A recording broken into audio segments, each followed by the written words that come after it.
journey into sound.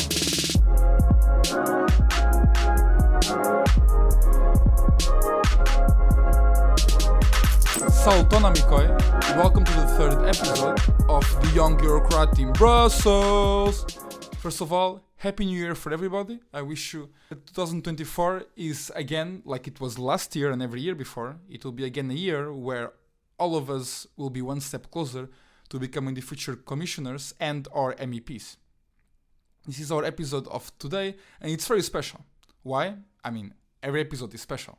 But this episode is special because I have here with us my former colleague at the College of Europe. I don't know if you already knew that I say at the College of Europe, but I say at the College of Europe.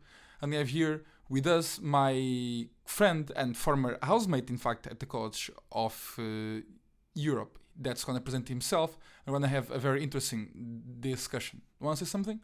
Thank you very much. I'm so happy and honored to be here and to be invited to Young Bureaucrat in Brussels. That actually has always been my dream, so thank you. My name is Abdou. I'm from the MENA. I speak Islamic. I had the privilege to study at the College of Europe and study there to learn about civilization and get my facts corrected and understand common sense and what is actually true.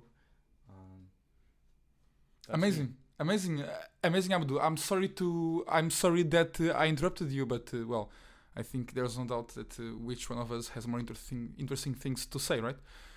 Especially after this amazing introduction. I always, it was always amazing in the college because in Portugal, we have people with browner skin or people with whiter skin, but we are Europeans, so meeting people so exotic as Arabs, to me, it has been very fascinating. I was talking yesterday, we're talking off the record, but we can also talk on the record a bit for our guests back at home. What did you learn in the College of Europe in particular that opened your mind? Yeah, thanks for the question. It was just amazing. I saw snow, I saw green trees, and I was able to finally see all of these for the first time. I also learned from my fellow colleagues about the inexistence of colonialism and post-colonialism and all of that rubbish that was shoved down our throats back home. So that was another example. Okay, interesting. I remember having these classes. Like it was. I mean, I don't think like the definition of decolonization is decolonization, right? So if Europe left the countries where it was after discovering them, if European countries, some European countries stopped being in those countries and stopped building schools and hospitals for the people, then countries became decolonized. They wanted to do it, right? That's true. Yeah. I remember in my experience, it wasn't mostly from the professors because a lot of professors there from the college were so woke, as you call them here. It's a term I don't love. That term, those leftists who care about human rights and social justice and accepting other people. And that kind of bullshit. Sorry for my language. Yeah, please, this is a serious podcast. I apologize for listeners, but I wanted to say that I learned a great deal of stuff. As I said, for example, one fellow student told me that who was French, by the way, convinced me that the French war with the FLN made sense and the collateral damage. 1.5 million people who had to die because. How else can you spot FLN terrorists? Okay, let's go a bit slower. FLN means Front Liberation, Front National Liberation. Okay, FLN. And that was the time. That was those terrorists that were in Algeria fighting for independence, right? National. Yeah, they were. Those people who, like, instead of negotiating peacefully, they engage in armed resistance. When we abandon dialogue. Yeah, honestly. I also was convinced of this idea that we should always seek peace, but how could else?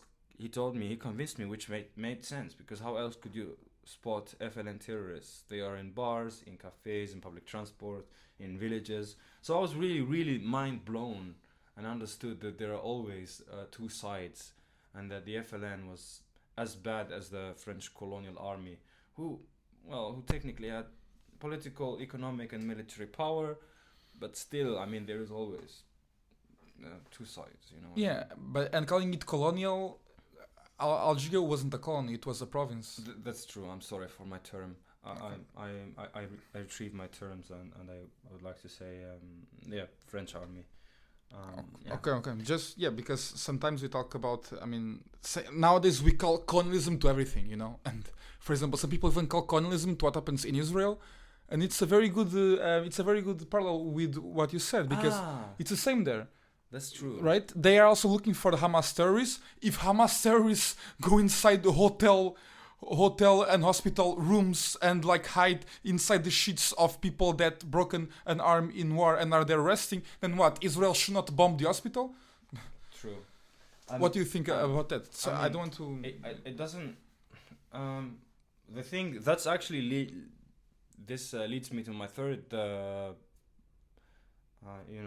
Lesson, one of the most important lessons I learned from the college, from my colleagues there, that it doesn't make sense to sympathize with people in Palestine because they have to look like you, otherwise it doesn't make sense to sympathize with them. Well, obviously. It's because, I mean, it's just common sense that non-white people don't matter for white people. So you should always sympathize with people who are the same color as you. Although this would be hard if you're from the MENA because we have brown, black, and white people. And I don't know, maybe correct me if I'm wrong. Is it? You mean the MENA region? You have brown, black, and white? I thought everybody is Arabic. Everybody is an Arab in the MENA region. Yeah, thank you for correcting me. That's actually how it works. True. Yeah, sorry. Right? That's, I keep making those mistakes. I remember I read that in this European encyclopedia about countries on the other side of the planet. That's true. I always learn better with white people, like you, how our countries are, how it feels to live there. So I'm always super grateful.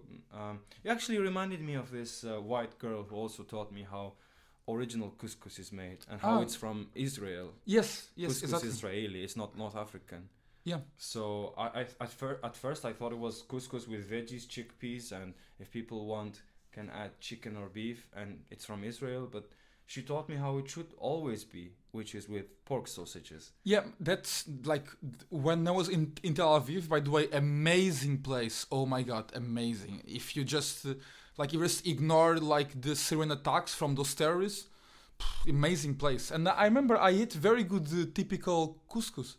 Yeah, that's amazing. I feel really very civilized, and I feel that, I mean, if I hadn't studied at the College of Europe, I would have stayed ignorant and uncivilized, and I wouldn't have known about how our countries are, and what is our culture, etc., etc. What about religion? Because I mean, obviously, as someone from MENA and someone that speaks Islamic, you are a Muslim, I suppose.